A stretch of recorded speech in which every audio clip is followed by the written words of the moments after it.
توجہ فرما رہے ہیں؟ ایک مرتبہ مولا نے آواز دی کرنے اتر میرے بابا میرے نانا کے ممبر سے.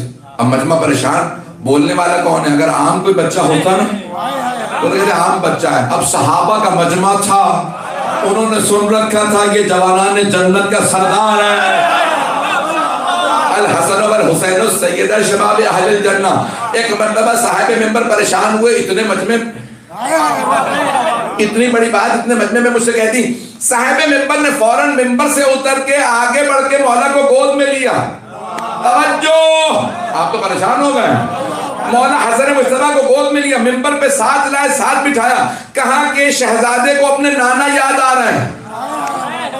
نہیں مجمع, اب میں کوئی محاورہ پڑھنے والا تھا وہ بھی نہیں پڑھوں گا کہ کئی لوگ ہوتے ہیں جب پریشان ہو جاتے ہیں تو سمجھ نہیں آ رہی تھی. کہا کہ بھئی یہ جو مجھے ممبر سے اترنے کے لیے کہا نا, شہزادے کو اپنے نانا یاد آ رہے ہیں, انہیں اپنے نانا یاد آ رہے ہیں, اس لیے مجھے ممبر سے اترنے کے لیے. امام نے کہا نانا تو ہمیشہ یاد رہتے ہیں, آج ہی یاد نہیں آ رہے, ہمیشہ نانا یاد رہتے ہیں. میں اپنے بابا کے حق کی بات کر رہا ہوں. یعنی کہ کون کہتا بیعت کی ہے؟ میرے جملے بہت رہے جانے کے نام, یہ عظمت ہے. یعنی کہ ممبر پہ آنے کے باوجود بھی کم سنی میں امام علیہ السلام فرمائے خبردار میرے بابا کے حق پہ خبردار کوئی نہ بیٹھے, تمہیں حساب دینا ہو. یہ عظمت ہے امام حسن مصطفیٰ علیہ السلام. سخاوت, کم سنی سے آپ کی وہ کرم اور آپ کا وہ بڑا مشہور. سب علماء نے لکھا کہ ہر روز آتے اور اپنی والدہ گرامی کی بارگاہ میں کہتے آج نانا نے یہ فرمایا, یہ فرمایا. تو جناب سیدہ نے فرمایا مولا کائنات سے کہ ہمارا 3 برس کا بیٹا ہر بات اپنے نانا کی اس خوبصورت انداز سے بیان کرتا ہے. تو آپ نے فرمایا کہ میں سننا چاہتا ہوں, اور آئے اور آنے کے بعد اپنے دروازے کے پیچھے چھپ رہے. جیسے مولا حسن مصطفیٰ کا مادر گرامی نانا نے آج یہ فرمایا, پھر خود ہی رک کے کہا مادر گرامی کوئی مجھ سے علم میں زیادہ موجود. مولا امین فوراً سامنے کا بیٹا آپ کو کیسے اندازہ ہوگا؟ بابا زبان میں لکنت بتا رہے ہیں. مولا امیر نے 3 برس کے امام حسن کو گود میں لیا, چوما, پیشانی کو چوما, گلے کو چوما, دبو کا بیٹا یہی میں عصمت دنیا کو سمجھا رہا. یہ عظمت ہے امام حسن مصطفیٰ کی, اپنے بابا کا کہاں کہاں دفاع کر رہے ہیں. حضرت گرامی جو سب سے بڑی نشانی عصمت کی یہ ہے کہ ہر بات میں آنے والا معصوم پہلے کی تائید کرتا, اور غیر معصوم کی اور گناہگار کی نشانی یہ ہوتی ہے ہر بات میں آنے والا پہلے کی تردید کرے گا. انہوں نے حلال کہا تھا, میں حرام کر رہا ہوں, میں نے بتایا بھی نہیں کیا. کچھ لوگ پہنچ گئے ہوں گے.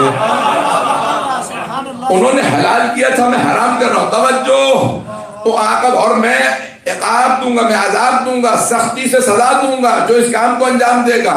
شیعہ عقیدہ یہ ہے حلال محمد حلال الی یوم القیامہ و حرامہ حرام الی یوم القیامہ. محمد صلی اللہ علیہ وسلم کا حلال قیامت تک کے لیے حلال, اور ان کا حرام قیامت تک کے لیے حرام. لیکن پیغمبر نے صرف اتنا ہی نہیں کیا کہ دین کی عمارت بنائی, آپ نے فوراً تختی لگا دی, الیوم اکملت لکم دینکم واتممت علیکم نعمتی ورضیت لکم الاسلام دینا. تختی لگائی نہیں, 12 محافظ بٹھا دیے. اگر کبھی کوئی یزید کسی دیوار کو گرائے گا تو کوئی حسین قیام کر کے روک دے گا. حضرت گرامی یہ سارا حلال و حرام کا فیصلہ اگر سمجھنا ہے تو آل محمد سے سمجھیے. میں جو جملے پیش کروں گا اس کو غور سے سنتے رہیے. حضرت گرامی ایک آدمی نے امام حسن مصطفیٰ کو روک لیا, کہا کہ آپ کہتے ہیں کہ بر وقت آپ کا علم دنیا فوراً فی الوقت فی الفور جواب دیتے ہیں ہر سوال کا. اگر آپ سے سوال کروں کہ بتائیے 10 ایسی چیزیں جو ایک سے زیادہ سخت دوسری ہو. اب امام جو ہیں وہ گھوڑے کی رکاب میں پاؤں رکھ چکے ہیں, دوسرا پاؤں رکھنے والے اس نے روکا, کہا کہ ایسی 10 چیزیں بتائیے. کوئی بڑے سے بڑا عالم لے آئیے, سائنسدان لے آئیے, فوراً کہہ کر سوچنے کا موقع تھا, لکھ کے بتاؤں گا. امام نے کہا گننا شروع کر, 10 چیزیں گنواتا ہوں. 10 ایسی چیزیں جو ایک سے زیادہ سخت دوسری ہو. سنیں گے یا پریشان ہو گئے؟ اب ایک مرتبہ اس نے کہا کہ بھئی 10 ایسی چیزیں جو ایک سے سخت دوسری ہو, گنوا دیجئے. امام نے کہا گن. سب سے سخت پتھر, سر پہ پڑے تو پتہ چلے. یہ میں نے کہا البتہ. تو امام نے